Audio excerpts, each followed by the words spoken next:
We just made a video questioning who took baby Daisy, and Willow was at the top of our suspect list. And then it was revealed that our top candidate is definitely the culprit. Willow, vengeful, is gaslighting and tormenting Sasha Gilmore. She toyed with Sasha's mind over baby Daisy so much that she now wants to leave Port Charles. And, as we reported in our most recent rumor roundup, Sophia Matson will be leaving General Hospital soon, while Sasha will leave Port Chuck with the baby. This week, Willow stated that she seeks vengeance for Sasha and Michael Corinthos' alleged betrayal. You understand, in her mind. We now know for certain that Willow is the one who has been bothering Sasha by moving baby Daisy around, changing her clothes and fiddling with the phone. Willow removed the sleeping baby from her crib upstairs, fled with Daisy, and then crept back into the house to place her in the downstairs bassinet, driving Sasha insane and making her appear like a paranoid liar, a crazy person basically. Willow's dark past. Baby swapping and custody verdicts. So, for those who are wondering, was Willow also the one who switched Daisy with another baby at General Hospital shortly after her birth? Yes, of course she is. Caitlin McMullen verified this during a recent interview. And in case you forgot, Willow was in the hospital at the time. She arrived at GH shortly after Sasha did. Willow delivered baby Daisy in court, and then she had a full collapse about losing custody of her children. So Willow was in the hospital, and it would have been very easy for her to sneak into the nursery where the newborns are kept. She's a nurse, so she could have gone in, exchanged Daisy with another baby, and then snuck back out, and the nurse on duty would have had no idea and would have just brought in the baby in Daisy's bassinet. That's where it all began. Willow's mental state and Drew's influence. Clearly, Willow's mind was fracturing as a result of the custody ruling. The other antics she did with Daisy at the Quartermain home were a little more challenging because she had to sneak out of her and Drew's house and then onto the property. Willow, on the other hand, had lived there for quite some time. She is familiar with all the entrances and exits to the house because she lived there. And because Drew is so busy with meetings and is frequently out of town as a congressman, Willow has been able to sneak around and act like a true crazy lately. However, she is the most obvious culprit for tormenting Sasha and Michael. Willow appeared to be a kind, compassionate, and level-headed girl when she was with Michael, and it's been that way for a few years. Carly Corinthos Spencer was convinced, as were Michael and the Quartermains. But we all know Willow has a lot of wild inside her. Not only is her family's gene pool polluted, but she was also nurtured in Shiloh Archer's scary cult, Dawn of Day, by an insane adoptive mother. Willow's twisted family history and Shiloh's cult influence. But first, let's talk about Willow's DNA, which is beyond nutty and deranged. If you remember, Nina Reeves was completely insane when she awoke from her 20-year coma. That was when Michelle Stafford first played the role. Willow's granny is just wicked. Nina's mother, Madeline Reeves, stabbed Willow's biological father, Silas, to death. And remember, she sold Nina's twin children, Nellie Benson and Willow, and lied to her daughter Nina her entire life, claiming that she miscarried while in a coma, only to reveal the reality later. And then there's the fact that Willow's twin sister, Nellie, is completely and utterly insane. Willow has one messed up gene pool. And don't forget Willow's adoptive mother, Harmony Miller, reared her in a cult before handing her over to Shiloh to steal her virginity and repeatedly rape her while manipulating her mind. So Willow gets a double whammy of craziness, or a triple whammy. Nutty DNA. Reared by a lady who worships a nasty cult leader. And then I'm convinced that Shiloh's infatuation with and mistreatment of Willow is the reason Drew can now influence her. Willow appears to be still brainwashed, but she has traded Drew for Shiloh. You know, one manipulator to another. The meaning of the name Daisy and Willow's revenge. I was also wondering if hearing Sasha's baby's name had Willow all wound up. Do you remember Daisy, the girl from the Dawn of Day cult? Her name was Daisy Kwan. She was very close to Shiloh and even performed the wedding ceremony for Nellie and Shiloh when they married in Pentonville prison. Willow might have also been triggered by the name Daisy. It just doesn't make sense in the grand scheme of things why they would have chosen Daisy when she was close to someone who had previously tormented Willow. Willow told small baby Daisy that her mother Sasha had deceived her, and her father Michael refused to let her see her children, Wiley Quartermain Corinthos and Amelia Grace Corinthos. Willow stated she and the baby were going to show Sasha and Michael how it felt, and she said we were going for a little walk. And of course she brought her back. General Hospital. Willow Tate-Drew Kane Quartermain detective chases doubts in Sasha's possible exit from General Hospital, so Detective Harrison Chase appears to believe Sasha is lying and or losing her sanity, and that's her phony ex. So I'm going to pretend Sasha has a history of doing bad things and going crazy. If Sasha appears unstable and shares living space with Wiley and Amelia, Willow may have an advantage in the custody dispute. And now I have 2 questions. First, would Michael accept Sasha's demand that she leave town? We have heard that the actress is departing. So we'll see if Sophia Matson does leave. And until Sasha goes, I completely expect Willow to continue teasing and scaring them about Daisy. Drew's reaction. Will he stop or join Willow's mayhem? My second question is, if Drew discovers what Willow is doing, would he try to stop her? Will he make sense to her or do something worse? Because Willow's behavior is unusual for her, Drew will be astonished at first. However, Drew may decide that making Sasha appear insane will help them in court. Drew might even join in on the reindeer games with Willow, perhaps giving her tips on how to do even worse things to Sasha and Michael. Drew has insane eyes. He is no more sane than Willow. Even if Drew tells her to stop, and whether she does or not, he certainly would not tell anyone that Willow is doing this. At the very least, I believe Drew will understand why she is doing it, and he will cover for Willow, because if it is revealed, it will mess things up for them in court and for him in Congress. Drew cannot marry someone unstable who is tampering with a baby. Willow may never get her children back. Drew wouldn't be re-elected. If General Hospital decided to get really wild, Drew and Willow could both become villains. Drew is well known for being sketchy.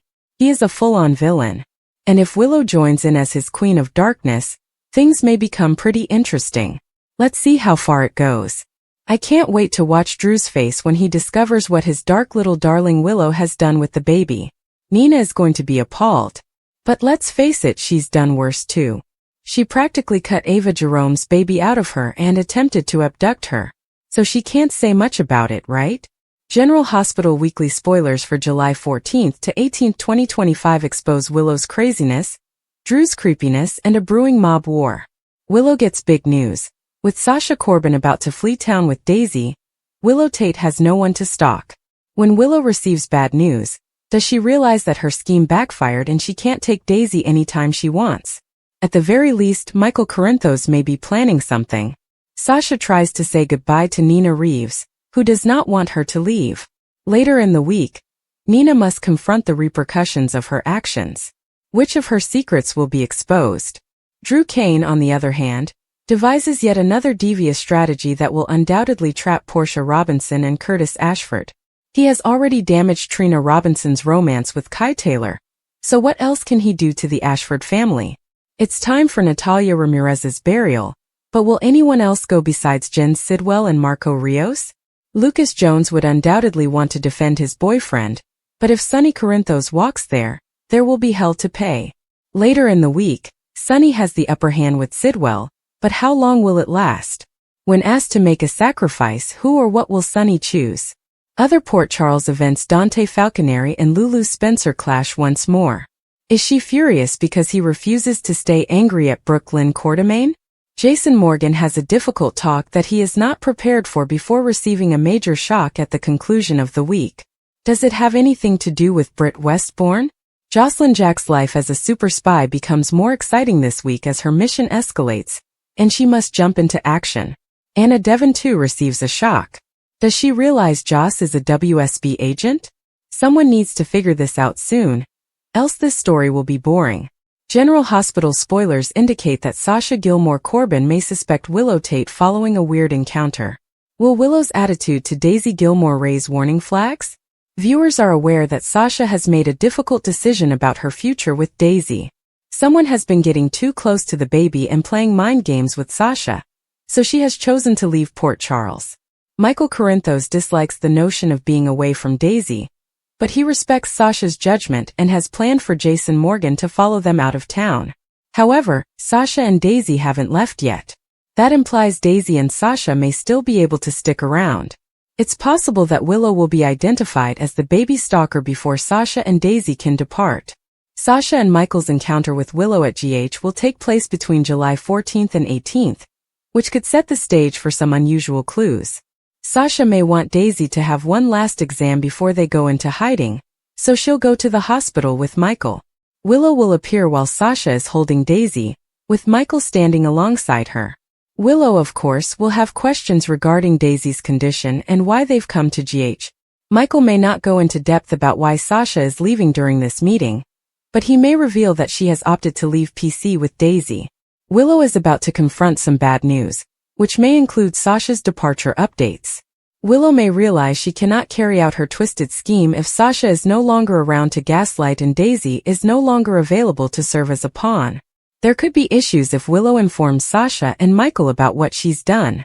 Willow may suggest something she couldn't possibly know about all the Daisy turmoil unless she was present at the house.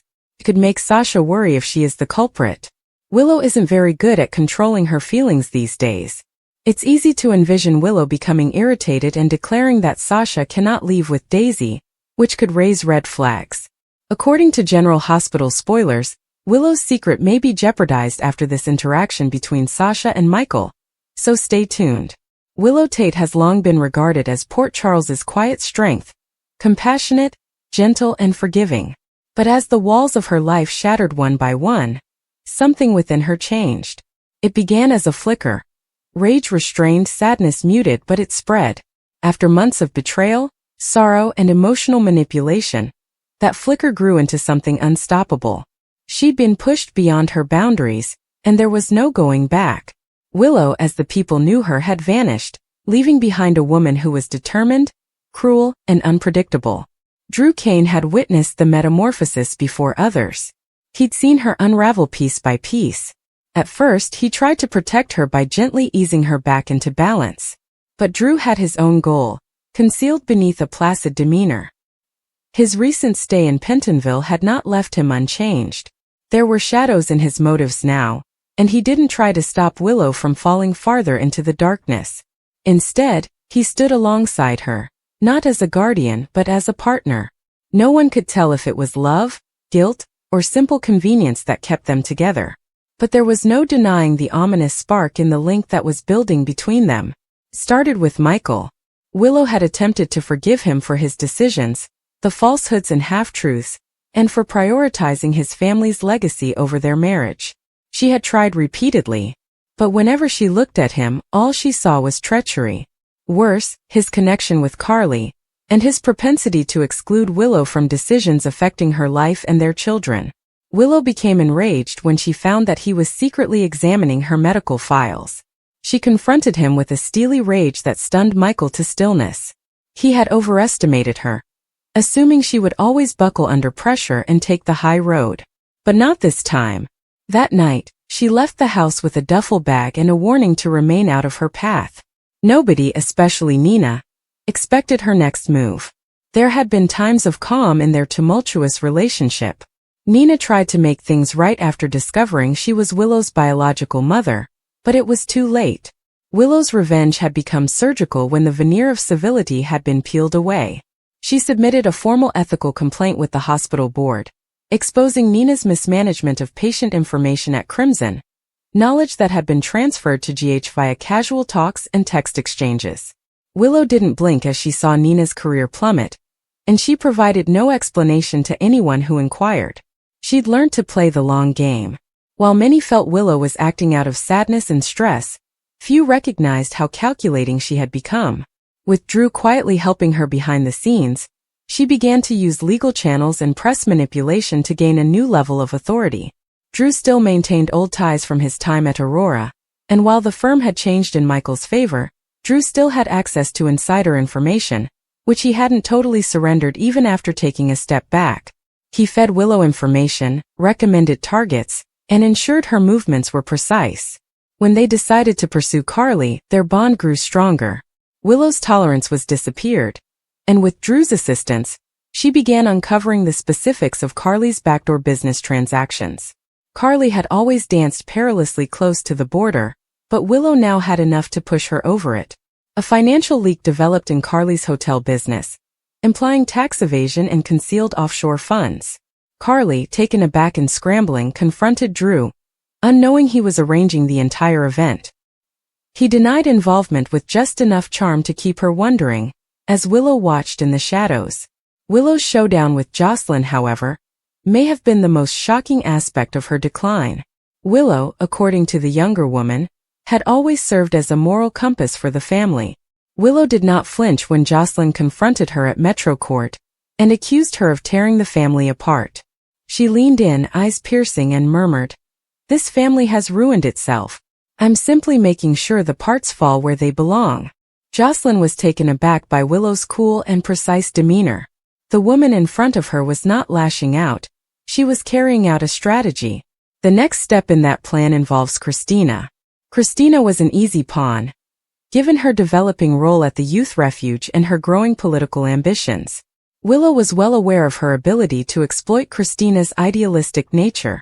She offered her a platform and promised cooperation chances through her new foundation work, financed covertly with Drew's assistance. But it was all bait.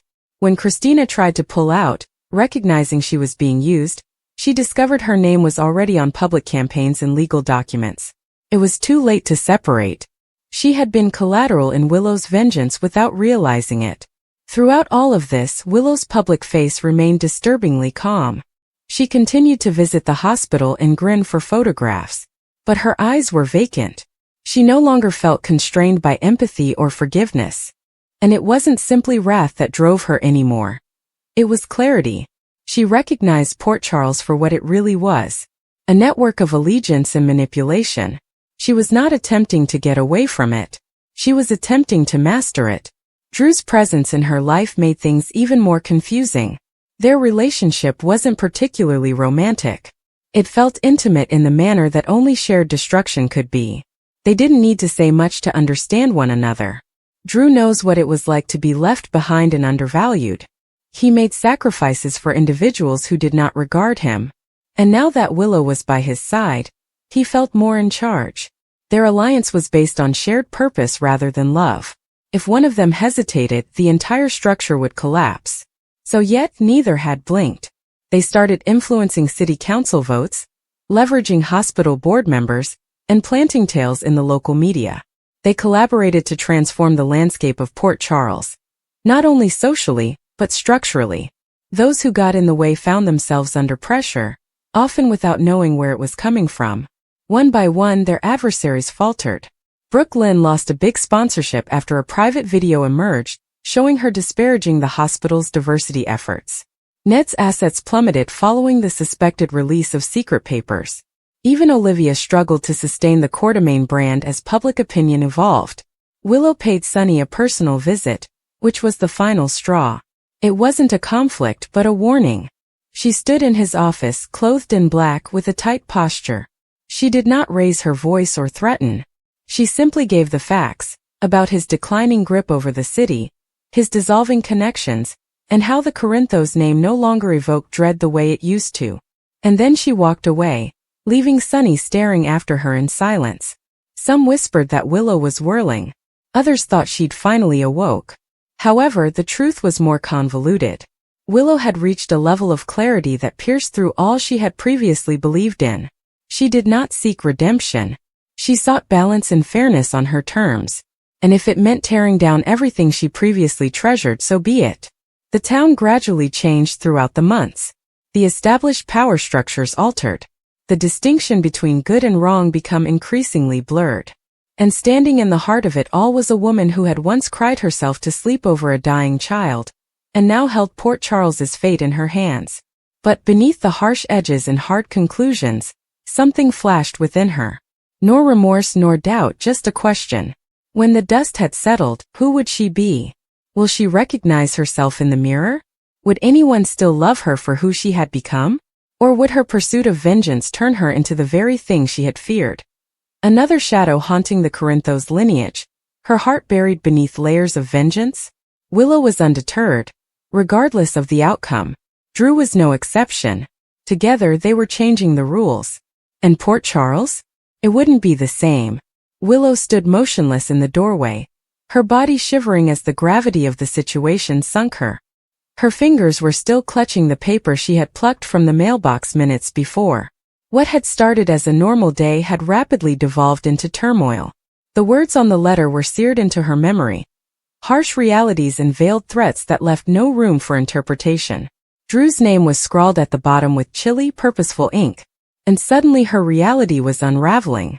She could still hear Michael's voice in her head, calm and comforting. But that familiarity had worn thin recently, replaced by worry and distrust. The last 2 weeks had put both of them to the test. Drew's growing hostility, Sunny's distant quiet, and the impending funeral. It all felt like the walls were collapsing around her. Willow stumbled back into the kitchen, the letter still in her hand. She did not need to read it again to recall what it said.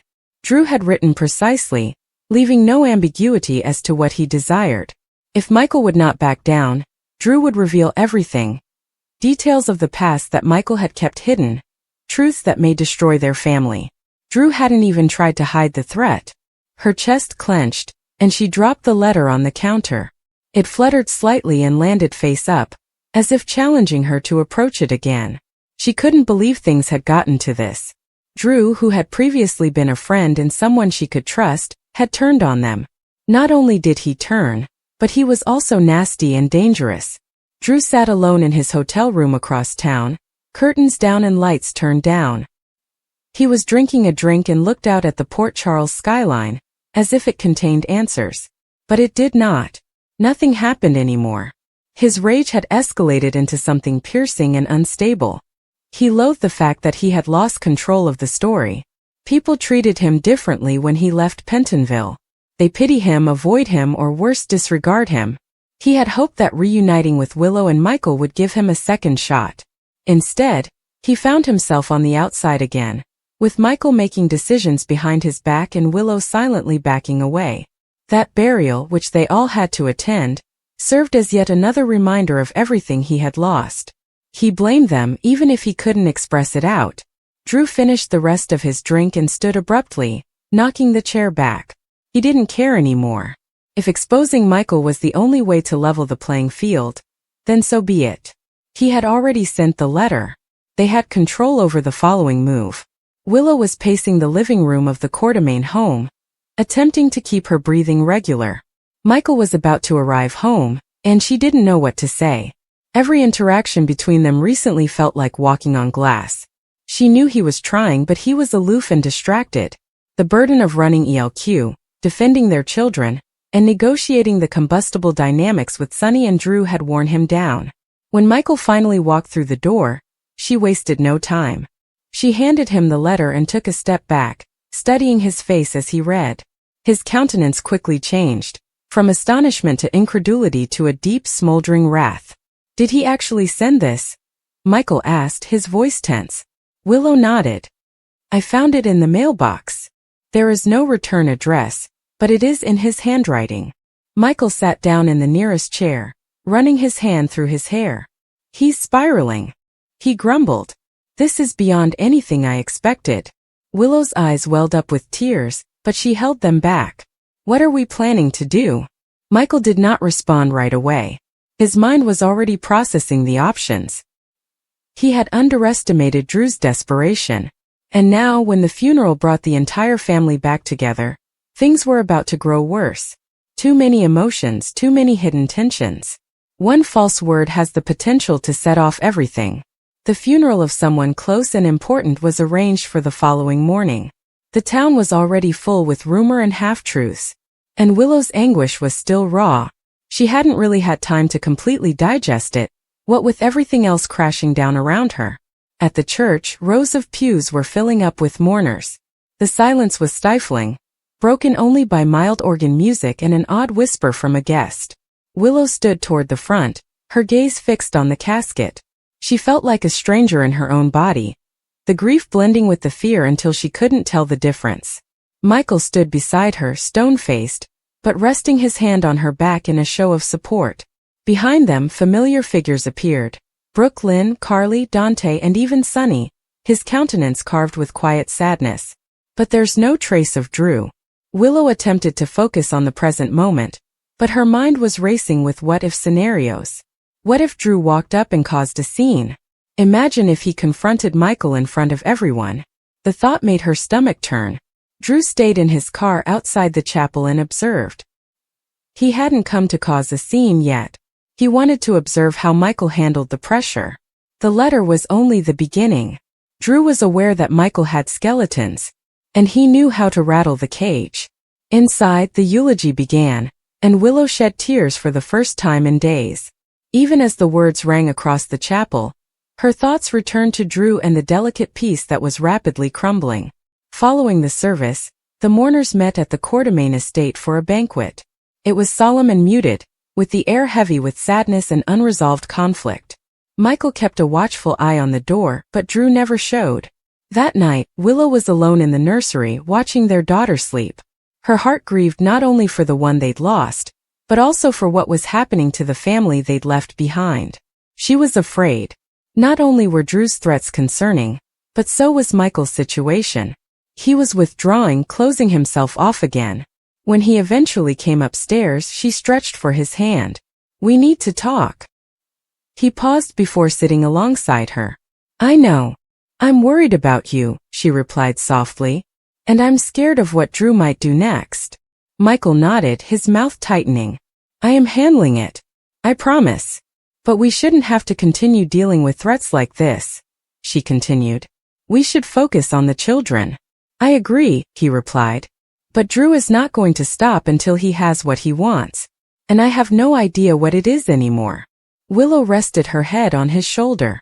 "I only want us to be okay. I want to feel safe again," Michael said, wrapping his arm over her and tugging her closer. "We will be," he said. "I'll protect us." But he wasn't sure if he believed it. Deep down, he knew Drew wasn't simply making noise. He was serious. Michael's instincts told him that something significant was about to happen. Days passed and the strain only increased. Drew stayed quiet, yet his stillness was more audible than any explosion. He was watching and waiting. Michael attempted to remain focused and keep the family moving forward, but each moment felt like the calm before the storm. Willow, meantime, was disintegrating in little ways, forgetting appointments, yelling at the kids, and withdrawing into herself. The stress was wearing her down, and she had no idea how to stop it. Then it occurred. A second letter appeared, and this one was more specific and threatening. It revealed Michael's involvement in a dodgy ELQ deal, which he had buried months before. Nothing unlawful, exactly, but enough to seriously harm his reputation and the company's stock. Michael was immediately aware of Drew's actions. He was tightening the screws and wouldn't stop until Michael snapped. That night, Willow lost control. The dread, grief, and wrath all came rushing out. She yelled at Michael, sobbing into his chest, and begged him to find an escape before it destroyed them both. Michael held her through it all, but the weight was also suffocating him. He made a decision. The following morning he called Drew. "Meet me," he announced. "No more letters.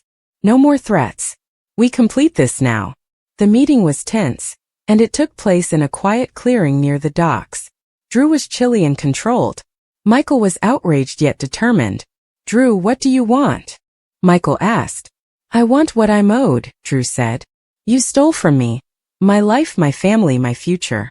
"I didn't steal anything," Michael wailed. "You've lost your path." Drew stepped closer. "I want my shares back. I'd like a seat at the table. And I want you to take a permanent step back," Michael said, staring at him. "You are blackmailing me." "No," Drew replied. "I'm giving you a choice." Michael did not immediately answer. But as he walked away, he realized it wasn't over. Drew had placed a line in the sand, and it was now up to Michael to decide how much danger he was ready to take to defend his family. Willow awaited his return home. Her gaze scanned his face, and she realized something had changed. "What happened?" she asked. Michael stared at her for a long time. "We'll need support. Because Drew isn't going to stop." At that moment they both realized that this wasn't just about Drew. It was about all the cracks in their life, all the ghosts they had yet to bury. And if they wanted a future, they'd have to tackle the challenges together.